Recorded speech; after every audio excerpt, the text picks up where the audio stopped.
আজি আমাৰ আলোচনাৰ বিষয় হৈছে জতুৱা ঠাঁচ আৰু খণ্ডবাক্য। পৃথিৱীৰ প্ৰত্যেক ভাষাৰে ভাৱ প্ৰকাশৰ এক নিজস্ব প্ৰকাশভংগী থাকে। এই নিজস্ব প্ৰকাশভংগীটোকেই ভাষাটোৰ জতুৱা ঠাঁচ বুলি কোৱা হয়। ভাষা এটাক শ বছৰ ধৰি ব্যৱহাৰ কৰি আহোঁতে কোনটো কাম বুজাবৰ কাৰণে কোনটো ক্ৰিয়াপদ ব্যৱহাৰ কৰা হ'ব, কোনটো শব্দৰে উপযুক্ত ৰূপত ভাৱ প্ৰকাশ কৰিব পৰা হ'ব, তাৰ এক বিশেষ ৰূপ লাভ কৰে। অসমীয়া ভাষাটো শ বছৰ ধৰি ব্যৱহাৰ কৰাৰ ফলত ভাষাটোৱে এটা বিশেষ ৰূপ লাভ কৰিছে। বেলেগ বেলেগ কাম বুজাবৰ কাৰণে আমি বেলেগ বেলেগ ক্ৰিয়া ব্যৱহাৰ কৰি আহিছোঁ। ই অসমীয়া ভাষাটোৰ বিশিষ্ট ৰূপ। বৰ্ণ, ধ্বনি, শব্দ, খণ্ডবাক্য আৰু বাক্যৰ বিশেষ সমাহাৰত সেই ৰীতিৰ ৰূপ আৰু সুষমাৰ সৃষ্টি হয়। কেৱল অসমীয়া শব্দৰে লিখিলেই বা অসমীয়া শব্দ ক'লেই অসমীয়া ভাষা নহয়। অসমীয়া মানুহে সেই শব্দবোৰ যেনেকুৱা সুৰত আৰু ঠাঁচত প্ৰয়োগ কৰি আহিছে তেনেকুৱাকৈ কোৱা আৰু লিখাতহে প্ৰকৃত অসমীয়া ভাষাৰ ৰূপ প্ৰকাশ পায়।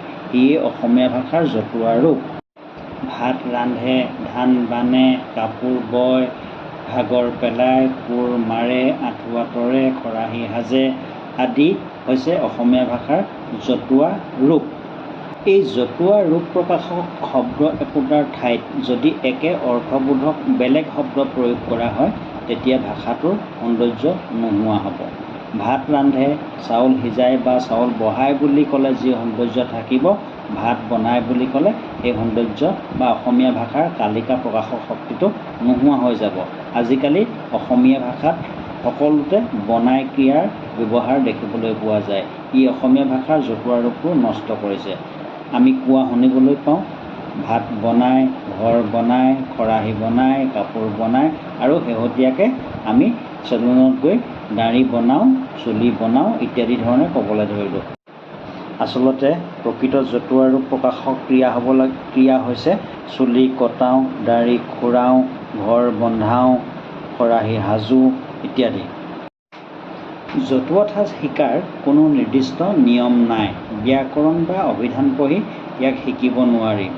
ইয়াক শিকিবলৈ হ'লে শ্ৰেষ্ঠ সাহিত্যিকসকলৰ ৰচনাত কেনেধৰণে প্ৰয়োগ হৈছে তাক সূক্ষ্মভাৱে অধ্যয়ন কৰিব লাগিব। এতিয়া আহোঁ জতুৱা খণ্ডবাক্যৰ বিষয়ে। দুটা বা তিনিটা শব্দৰে একত্ৰিত খণ্ডবাক্যই যদি শব্দকেইটাৰ আক্ষৰিক অৰ্থ প্ৰকাশ নকৰি আন এটি অৰ্থ বুজায় তেনে শব্দ সংযোজনক জতুৱা খণ্ডবাক্য বুলি কোৱা হয়। একোটা শব্দৰ লগত বা একেটা শব্দৰ লগত বেলেগ বেলেগ শব্দ যোগ দি বেলেগ বেলেগ অৰ্থ বুজোৱা হয়। যেনে গা এৰা, দায়িত্ব এৰা, গা টঙা, আৰোগ্য লাভ কৰা, গা তিয়া, স্নান কৰি শুচি হোৱা, গা উঠা, উলাহ লগা আদি।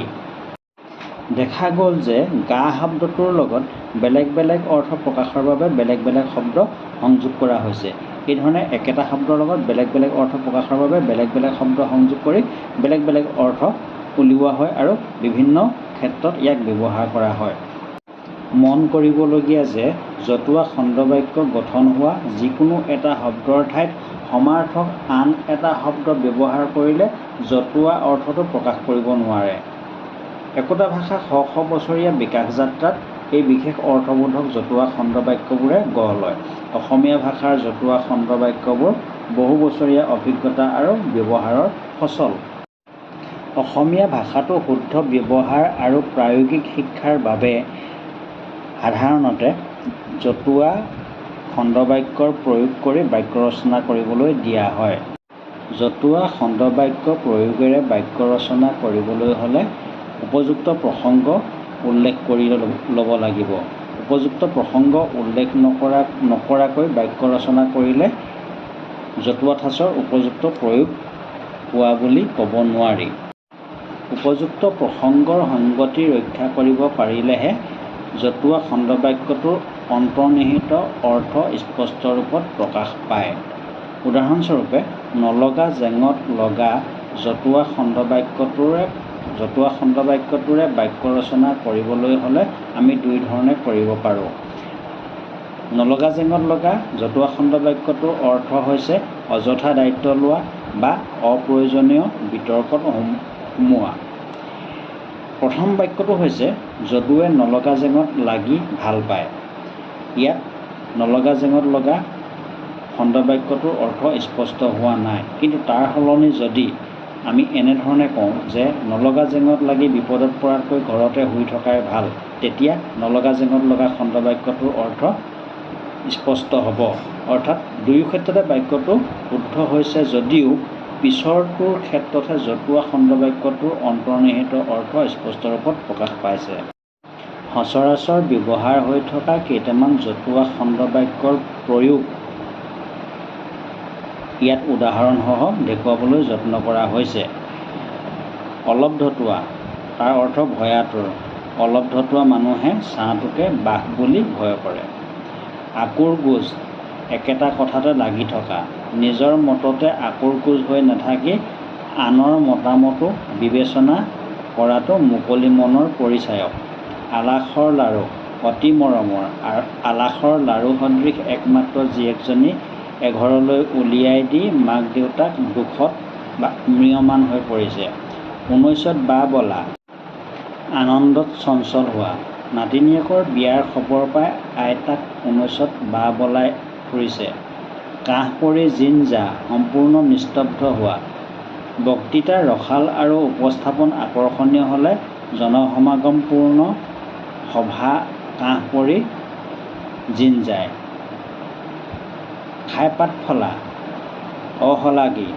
খাই পাত ফলা স্বভাৱৰ মানুহ আনৰ সহানুভূতিৰ পৰিৱৰ্তে তিৰস্কাৰৰ পাত্ৰহে হয়। গাই বাইছা, যত্ন কৰিছা, ভাবিছা। বছৰেকীয়া ভাওনাখন পৰিচালনাৰ বাবে ৰাইজে অৰ্পণ কৰা দায়িত্ব সম্পৰ্কত গাই বাই চাবলৈ যদুৱে সময় বিচাৰিলে। চিলিম চিগা, উপাৰ্জন বা পৰিত্ৰাণৰ পথ বন্ধ হোৱা। এইবাৰ খেতিৰ উপাৰ্জনেৰে মটৰ চাইকেল কিনা যদুৰ পৰিকল্পনাটো বানপানী আহি চিলিম ছিঙি পেলালে।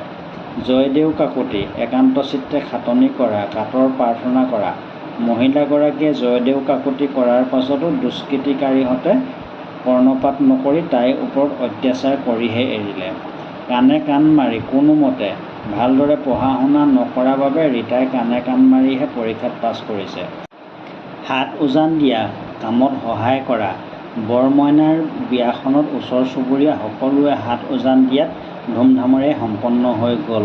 শলঠেকত পেলা, অসুবিধাত পেলা। সাংস্কৃতিক অনুষ্ঠানটোত নিমন্ত্ৰিত শিল্পীগৰাকী সময়মতে আহি নোপোৱাত আয়োজক মণ্ডলী শলঠেকত পৰিছে। পানীত হাঁহ নচৰা, অশেষ দুৰ্গতি হোৱা। দেউতাকৰ মৃত্যুৰ পাছত ল'ৰা-ছোৱালীহালৰ পানীত হাঁহ নচৰা অৱস্থা হৈছে। পানীতলৰ কাঁইট, নেদেখা নজনা বিপদ। জীৱনৰ বাটত সাৱধানতাৰে আগ নাবাঢ়িলে বহু সময়ত পানীতলৰ কাঁইটে প্ৰতিবন্ধকতাৰ সৃষ্টি কৰে। পাবত গজা, মূল নোহোৱা।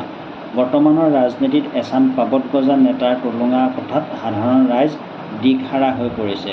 ধোঁৱাশলীয়া, অত্যন্ত খৰচী। ধোঁৱাশলীয়া লোকে বিপদৰ সময়ৰ বাবে সঞ্চয় কৰি ৰাখিব নোৱাৰে বাবে আনৰ ওচৰত হাত পাতিবলগীয়া হয়। নপতা ফুকন, স্বয়ম্ভু নেতা বা নিজকে ডাঙৰ লোক বুলি জাহিৰ কৰা।